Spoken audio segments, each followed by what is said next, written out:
This is the Jeff McLeod Show, where we talk about God, America, the things that make our country great, and so much more. Good afternoon, everybody. Happy Hump Day Wednesday. Welcome back to the Jeff McLeod Show. I hope you've had a great start to your week.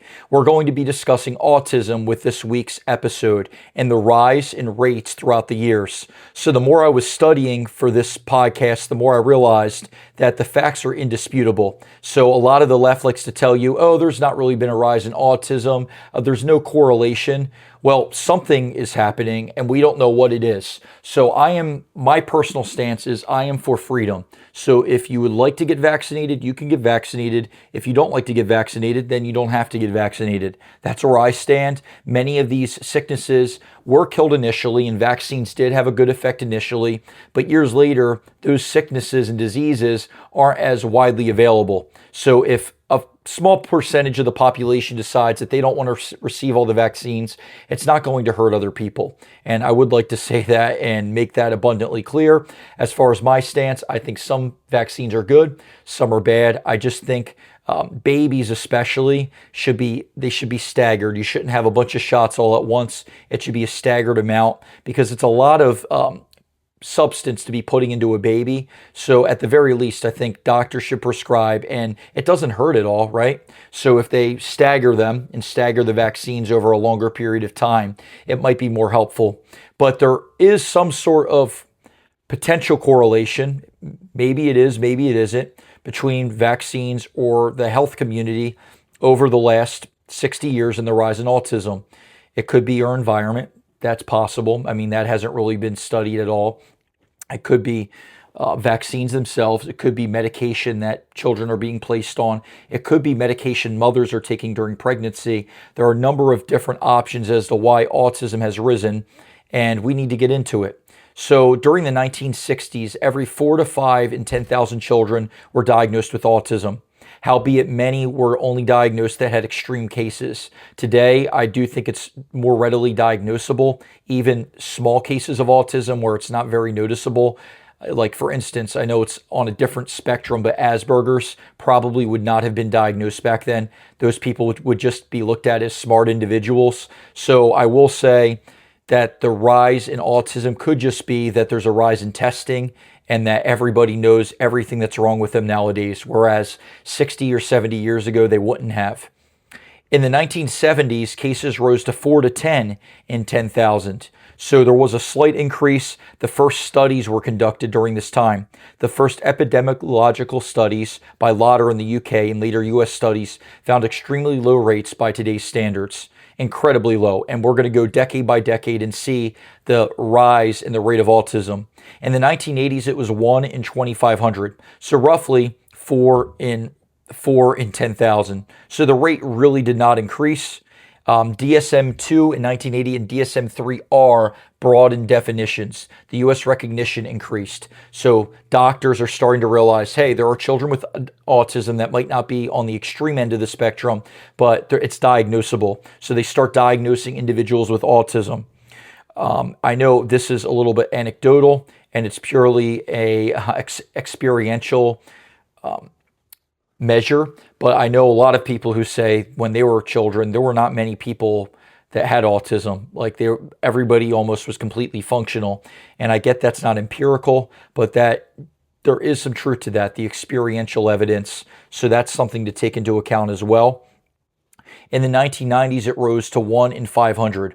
I know personally there was a push for more vaccines during this time period. And in the late 90s, it was 1 in 150. So you see this dramatic increase. You start seeing schools requiring vaccines.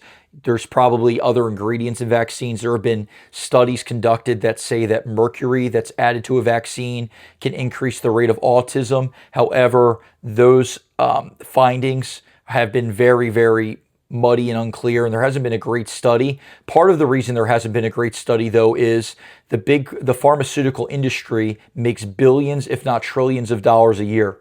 So it's in their best interest not to have a cure. It's in their best interest to keep medicating individuals so that Big Pharma keeps making money. So I am very, very hesitant with Big Pharma, and even many of your mainstream doctors who are taught by individuals who were also taught by big pharma doctors. And it kind of has gone all the way down from the top of the food chain all the way to the bottom of the food chain. So by 2000, now every 2 to 4 years, there were studies being released. So the first large CDC surveillance started in 2000, and there were 1 in 150 children with autism. That's as of the 2000 observation and 2002. So that was 0.67% of the population. By 2004, it was 1 in 125. So you see it's steadily rising. 2006, 1 in 110. 2008, 1 in 88. 2010, 1 in 68. 2012, 1 in 69. 2014, 1 in 59. 2016, 1 in 54. And it's gone all the way to where in 2022, it was 1 in 31 children. For boys, it's 1 in 23 currently. That is an astronomically high rate.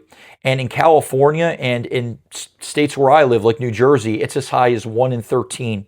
So there has to be some reason as to why this is happening. Is it our food supply and what's in our foods? Is it all the different dyes that we're eating all the time and just all the different fake ingredients?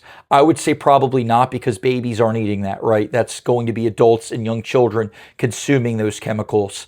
However, babies do get vaccines. And I know a friend of a friend who had a vaccine when they were a little kid, and the kid was normal before the vaccine, and afterwards there was a change. So this could be censored, this could be blocked out, but it's the truth. And I know that's one case. It's not 100,000 cases, but it's something to be said and something that needs to be researched. And I am glad that our current administration, with Robert F. Kennedy as the Health and Human Services Director, is trying to get to the bottom of some of this. And he would really like to know, why are all these children getting autism? It didn't used to be this way. Even walking around stores, and it's a shame how many people are burdened with this.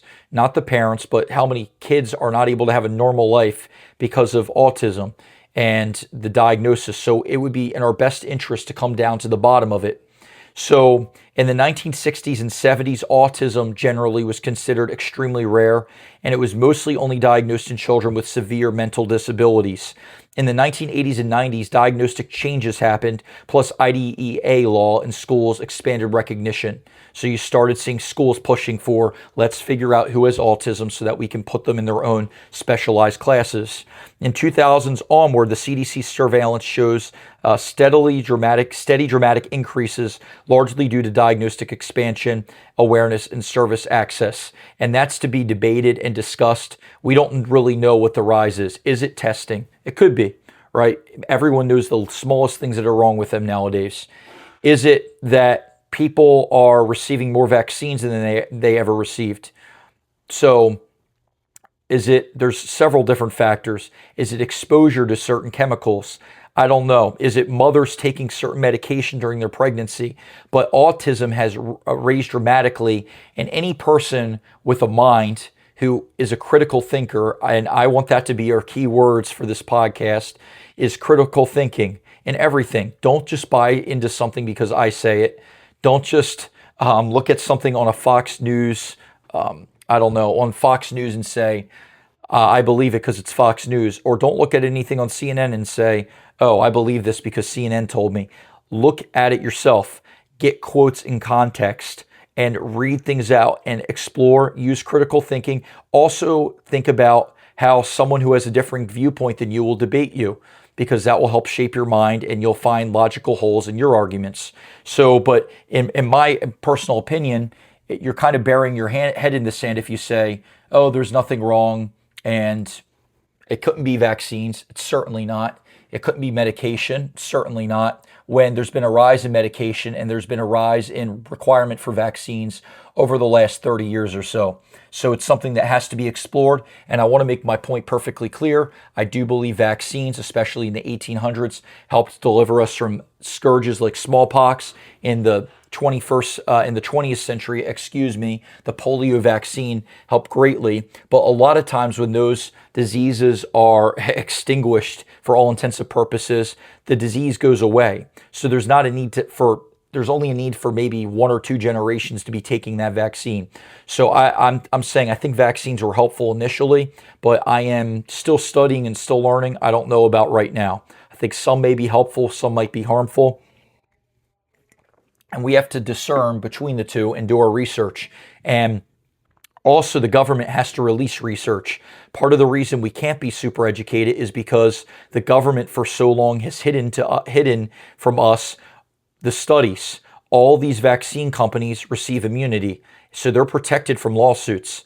And I really believe that needs to be rolled back. Moderna, Pfizer, all these big vaccine companies, they should be able to be liable if something bad happens. If there's a vaccine where there's consistent problems with it and it's causing consistent issues and side effects, they should have to release the side effects and they should be held liable for potential bad reactions if it happens in a significant number of people. So I want to say most vaccines are rigorously tested for a period of 7 to 8 years before they're on the market, and they have to be approved.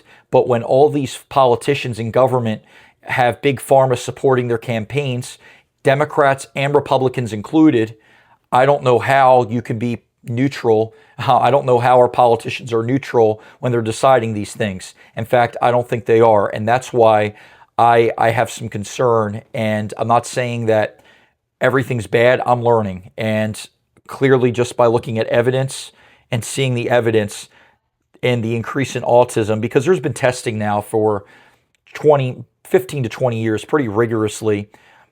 So we've known about it for a long time and it's been tested well. How come it's still increasing? And it went from 1 in 36 in 2020 to 1 in 31 in 2022. There was no difference in testing. But it's still increasing. So what I would say is there has to be some type of causation. There's always a causality behind an action. It doesn't just happen. Our DNA doesn't just all of a sudden mutate or become worse in that short of amount of time. It takes generations and generations for that to happen. So we're starting to see this. So let's go over right now and we're going to take a look at the recommendation that was issued on Monday about Tylenol. So it says the U.S. Food and Drug Administration issued a press announcement stating that it is initiating the process to change the safety labeling for acetaminophen or Tylenol to include information that there is a potential association between use during pregnancy and increased risk of neurological outcomes in children such as autism spectrum disorder and ADHD. And there are a lot of kids that are diagnosed with ADHD as well and ADD. And I think we need to get to the bottom of it. I do think ADHD and ADD could just be symptomatic of children being overly stimulated at a young age with video games. So I don't even know if that's directly related, but I think autism certainly could be because that's not caused from another source. The FDA also sent out a letter to physicians alerting them to this body of evidence. So now physicians are required to let people know, hey, if you can take Tylenol if you're in severe pain, but there is the potential side effect that your child could have autism when they're born. The announcement emphasizes that while there are many studies showing an association, causation has not been established. So they need to do more research, and I hope that during this administration they're able to do it, and they're able to get to the bottom. And I truly believe people say RFK has a bias, and everyone has a bias. The people saying it have a bias toward Big Pharma. But I genuinely believe he wants to help our country and help this scourge on the American children. It's not this high in other countries. And like I said, is testing less available? Maybe. But what about the increase in the last 10 to 15 years? So we've had testing, very good testing now since probably 2000. So there shouldn't be this dramatic rate and this dramatic climb of autism. And interestingly enough, liberal states which require more vaccines, they have the higher rates of autism, specifically in boys. New Jersey and California are roughly 1 in 13. And you can fact check me on this, but it's true. Experts at Whale weighed in similarly. There are multiple large observational studies that find associations, especially with more frequent or long-term use as acetaminophen in pregnancy, but also many caveats, confounding factors, unclear dose thresholds. So obviously the higher the dose, the more harmful it is. And I do want to make this point clear. Just because causation has not been established doesn't mean that physicians shouldn't warn us about associations. That's important because a causation has to be proven definitively. And association means there is a strong possibility that there is a causation. So they should really recommend and tell us about all these associations because I would appreciate it, especially with medicine. What the evidence is. Several large cohort studies, Nurses Health the second and Boston Birth Cohort, have observed that acetaminophen used during pregnancy correlates with modestly elevated risk of autism or ADHD in children. So there have been a couple studies done by the U.S. Food and Drug Administration that have proven or at least stated this fact. Moving down, what is not known? What are some limitations? I want to give the complete truth and I want to make sure that you know it and that I'm not just coming at this from a one-sided perspective or my own personal perspective. You can research this on your own. It is not proven that acetaminophen causes autism or ADHD definitively. There's no definitive causation that has been applied to Tylenol or acetaminophen during these studies. Observational studies can show association, but they cannot definitively exclude all confounding factors. If I knew there was a chance even based off of association, I would want to be warned. And I think it is a doctor's responsibility and the Food and Drug Administration, their responsibility to tell us about potential adverse effects, even if they've not been definitively proven. There is no established safe dose or duration cutoff for pregnancy if one is worried about these associations. The risk seems to increase with more frequent or longer use, as with any medication, right? If you take a lot of ibuprofen, you could have ulcers in your stomach. If you take a lot of any drug, there's going to be more adverse reactions because of the dosage. Fever and pain during pregnancy themselves pose risk if untreated. For now, agencies continue to recommend acetaminophen when medically necessary. Now we're going to move down and discuss a few different studies that were conducted that show a potential correlation between autism and vaccines. So here's the first question. Do aluminum vaccine adjuvants contribute to the rising prevalence of autism? Okay, that's like the binder in the vaccine. So aluminum is used sometimes, even there's traces of mercury that's sometimes used. So do they contribute to the rising prevalence of autism? What it claimed, that countries with higher autism spectrum disorder prevalence also had higher exposure to aluminum adjuvants via vaccines. The paper argued that aluminum is a known neurotoxin, which is true, any metal is, and an immune stimulant, and proposed that aluminum in vaccines has the potential to induce neuroimmune disorders. Let me just tell you the way I think of it. So if there is an external source that God did not create inside your body, why should you eject that inside your body? Makes no sense to me. So if God did, there are germs in the world, there's viruses, but God didn't design us to be injecting mercury into our bodies or to be injecting aluminum into our bodies. So specifically, let me just rephrase that. So I think God wants us to, He wants us to use health and be smart about our health, but we have to make sure that we're aware and we're educated on what is in vaccines. Critiques and issues. This is a correlational ecological analysis, so it's country-level data, which is subject to many confounding factors, diagnostic practices, reporting, environmental exposures, etc. So environmental exposures absolutely can have an impact on the next generation.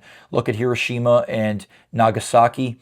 The next generation of children that were born near that area, many of them had birth defects. So clearly an environment can cause birth defects. So that also has to be studied. Is pollution or pollutant exposure causing an increase in autism? Could be. So I would say I'm conservative, but I'm a little bit more liberal leaning with environment. I think we should take care of the earth and not have an excess of pollutants. Now, I also think we should steward our earth wisely and use it for the betterment of mankind. But we also have to be aware of pollutants and dirtying our world and making sure that we do the right thing. Is exposure to aluminum adjuvants associated with social and behavioral outcomes? So what it claimed, this is a study from Sheth et al. So several other authors were involved in this study in 2018.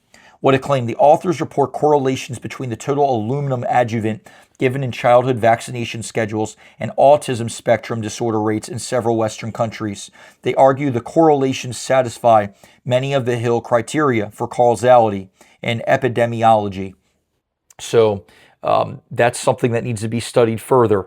And unfortunately, the pharmaceutical company is very, very not upfront and not honest. And they don't promote these studies because if their vaccine is proven to not work or cause harm, then they could either be liable in the future, you could have the courts roll back their immunity, or they could lose money. And I think the second is their biggest concern.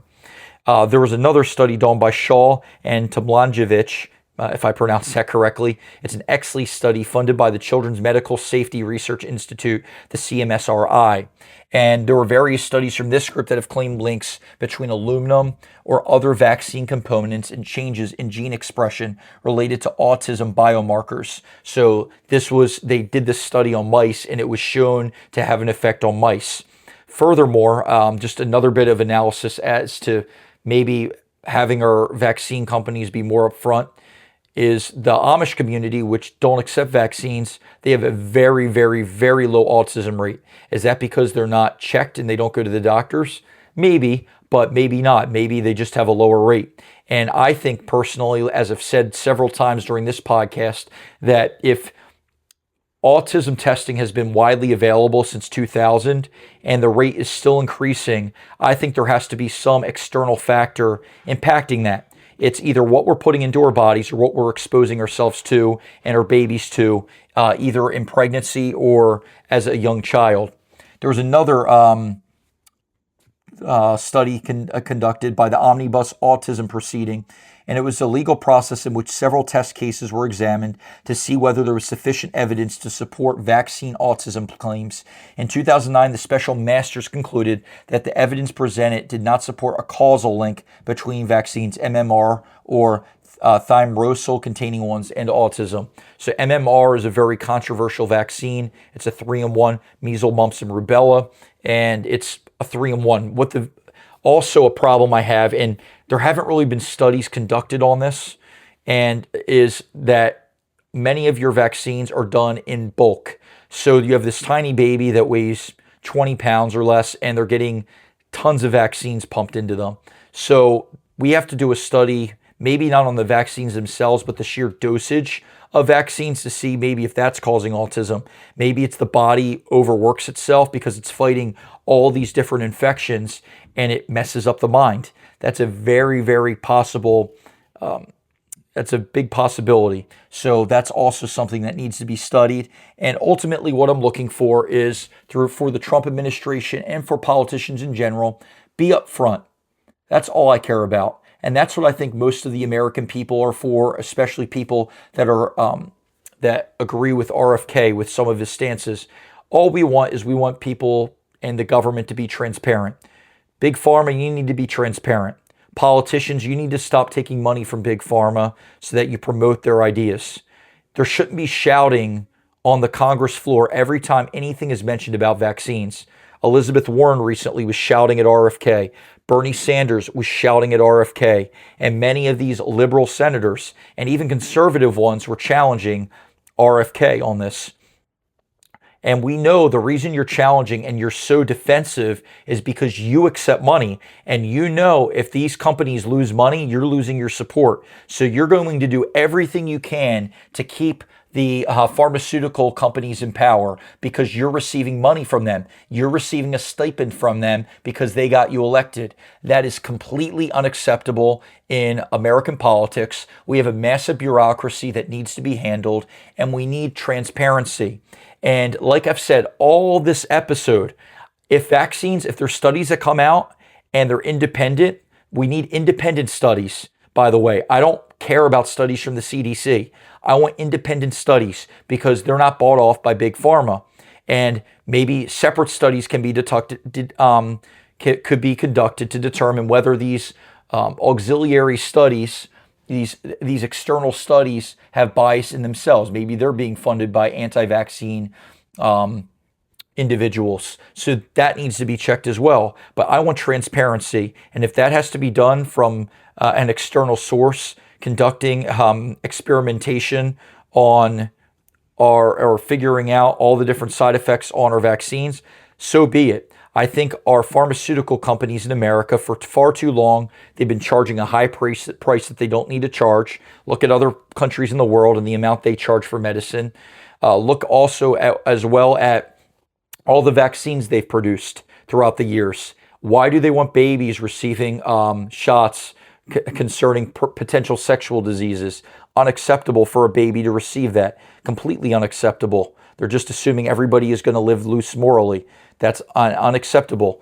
Other diseases that aren't deadly, for instance, and I'm getting a little controversial, chickenpox. Chickenpox is not deadly. No one is going to die from chickenpox. People might say, oh, later in life, they're going to have issues, and they're going to have issues because they had chickenpox. Come on. Like, we don't need a vaccine literally for everything. I understand the polio vaccine, why that came out initially. I understand why smallpox came out. I understand why there's a rabies vaccine. But just because there's a rabies vaccine, here's where I'm trying to be fair logically, doesn't mean every single person receives a rabies shot, because it's an incredibly low risk that you contract rabies. It's an incredibly low risk that you contract polio. It's an incredibly low risk nowadays that you contract smallpox. It's an incredibly low risk that you contract leprosy. There are certain diseases that are pretty much exterminated, and it's stupid that we keep perpetuating and keep funding Big Pharma when in reality these diseases are pretty much exterminated from our side of the world.